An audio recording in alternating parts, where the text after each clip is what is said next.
We look at Islamic historical figures. What is men?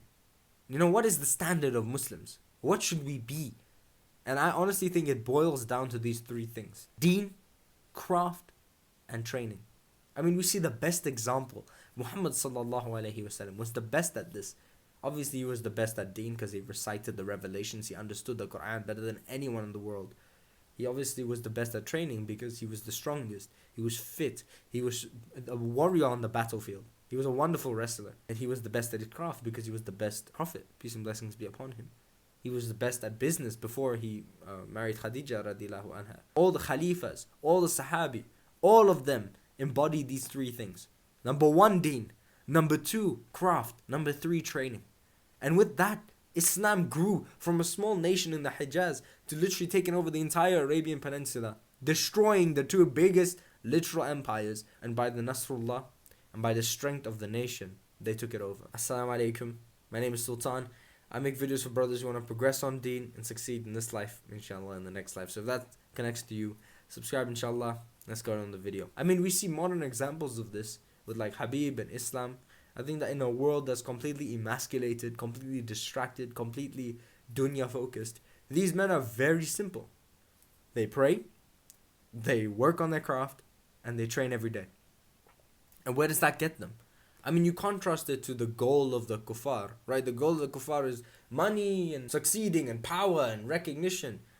Habibi, why does Habib and Islam, why are they the best fighters in the world? Why are they the ones with the belts? Why are all the Muslim guys winning? Because if you focus on the Muslim standard, which is really just focusing on Allah and Allah's pleasure, and fighting for Allah and believing in Him, and then pushing that towards your dunya focus, you win. You think about it. These men follow the standard. There's nothing else to follow. Why would they do haram things? That's haram. Second of all, why would they be distracted? There's no need to be distracted. No need to waste time. All they do from the moment they wake up to the moment they sleep, basically, is pray, follow the deen, work on their craft, train. They literally follow the standard. This is our standard. This is what we all should be, because, think about what this ummah would be. If you just see their rewards in this dunya, let alone in the akhirah, you see their impact on Islam. People literally always come up to me and they're like, you look like Habib. If Habib did not become the best fighter in the world at that time, do you think people would look at Muslims in a good way like that? This is what we should be. This is what will bring the ummah success. We always talk about how the ummah is a shambles. It is a shambles. I'm not going to lie. I'm being dead serious. But how do we fix it? What's the practical thing? Because the way that you change the nation is you change the men. We have to follow the standard. Because when we followed the standard, when the men followed the standard, the nation was strong. Simple. Follow the standard. Guess what? Guess who's also going to see the standard? The Muslim. The Muslimah, right? Muslimah, Muslimin, they get married, they have children. The child becomes a righteous child because the parents are righteous and they follow the standard of Muslimah and Muslimin. The child has children. The children become the nation. It's so simple. But it starts with us. It starts with us. And I know that you are around about 15 to 20 years old. Me too. And until you get married, there is only three things you got to really focus on, Habibi, which is the standard. We must strive for the standard. And the standard is not easy. It's not easy to get rid of the distractions. It's not easy to work hard every single day. It's not easy. But you have goals in this dunya and in the akhirah. How do you think you will achieve it? By following the kuffar? By following the modern world? No. By following the standard. And I think that, if we all follow the standard, the world would be an infinitely better place, us as Muslimin. How much zakat could we give? How much sadaqah could we give? How much of an impact could we do? Just by being the best Muslimin that we can be, for the sake of Allah's pleasure, for the sake of our goodness in this dunya and the akhirah.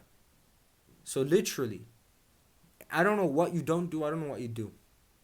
But take one part of the deen, one part of training, and one part of your craft, and absolutely excel in all of it for the sake of Allah subhanahu wa ta'ala and your goodness. Literally, on deen, choose either scholarly or practicing. What part do you want to do? What part do you want to do in your life right now? For me, I choose to be more of a studying because I know literally 0.01% of Islam. And I would like to know more before I focus on really practicing with excellence. Because when I practice with excellence, you need knowledge first, right? Or when I was in November, I was practicing what I had learned in September last year. I had really gotten into the deen. I was praying all my sunnah salahs that I needed to. Granted, it wasn't perfect, but I'm saying I was practicing, and that is what I needed. Focus on the deen. Do your prayers right. Do what you need to do. Next, you focus on your craft. Whether you want to do a business, whether you want to be an alim, whether you want to be a fighter, whatever you want to do, Habibi. Do that extremely amazingly. Think about the fact that Allah is watching you. Do it for His sake. Use Him as the power source, man. Pray before you do that. I should have prayed before I started this video. I should have. Because if you rely on Allah, then Allah is your patron. If Allah is your patron, you succeed, bro. Come on. There's no ways. If you rely on Him, His will, His decree, and you rely on His power and you worship Him alone, imagine what your craft will be. With no distraction, no haram. All you do is grind as hard as you can, whatever you do. Whether it's school as well, whether you want to be a doctor, I don't care what you want to do. But you do that with the best that you can. You reserve all the hours that you're not doing deen and training to doing that. And obviously spending time with your family, being a better man, learning, reading, all that stuff. And the next thing is training. I don't know how many Muslims train, but I do know one thing. Our ancestors were strong. They protected. And we are supposed to protect our families. We are supposed to be strong. We are supposed to protect our brothers and ourselves. We must embrace this. We must be fit. We must be strong. And I see that the old generation is not like that. It's just not true. I was never passed down a culture of that. I adopted it because I know it's good for me.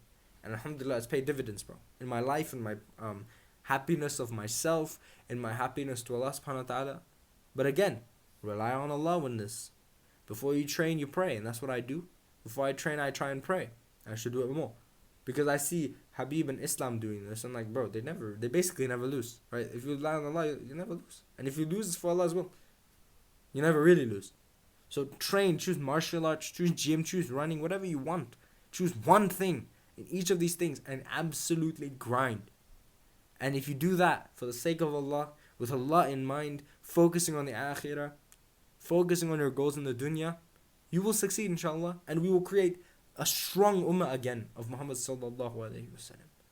We will be strong brothers who can help each other out. Who's, like, let's say, a brother does really well and fights for the Muslim standard. They strive for, in the way of Allah, for the Muslim standard. How many Muslim brothers could be helped? And then they could strive for the Muslim standard, succeed. And he helps the other guy. That's what we're supposed to do. But if we aren't fighting for the standard of only doing those things, getting rid of the distraction, for the sake of Allah, for the strength of what we have, doing the hardest work that we can do in every single realm of those endeavors, right? Those three. I don't care about the others. Right? And this should be your focus of life. Every single day. It should be Groundhog Day. Especially if you're not married. If you're not married, Habibi, your life is these three things. In that order. I hope you understood what I'm trying to say. It's like, bro, we gotta work so much harder because our standard is their goal. And if that's our standard, what's our goal? Do you get it? It's like, we look at these figures and we love them. We think, wow, look at their nations. Habibi, that's what we should be. And we can do it. It's not impossible. How much good would we do if we did that? If 1 million of us just did that for 10 years, how much of a change could we do? Think. Even 1,000. I don't know how many people watch this video, inshallah, a lot more. But think. How much of a change could we make to this ummah, to this world, if we were just the hardest working men in the world by following the Muslim standard? Inshallah, may Allah make it easier for us to follow the standard. And may Allah subhanahu wa ta'ala give us success in this dunya, inshallah, and the akhirah. I love you, Habibi. I know I was a bit, rowdy and angry because this is something that's really true to my heart. I really don't like the fact that us men are not doing what we're supposed to do. It's the whole point of this business. And at the end of the day, the message that I'm trying to spread is to just return to Islam. Return to being a good man. Return to following the best example.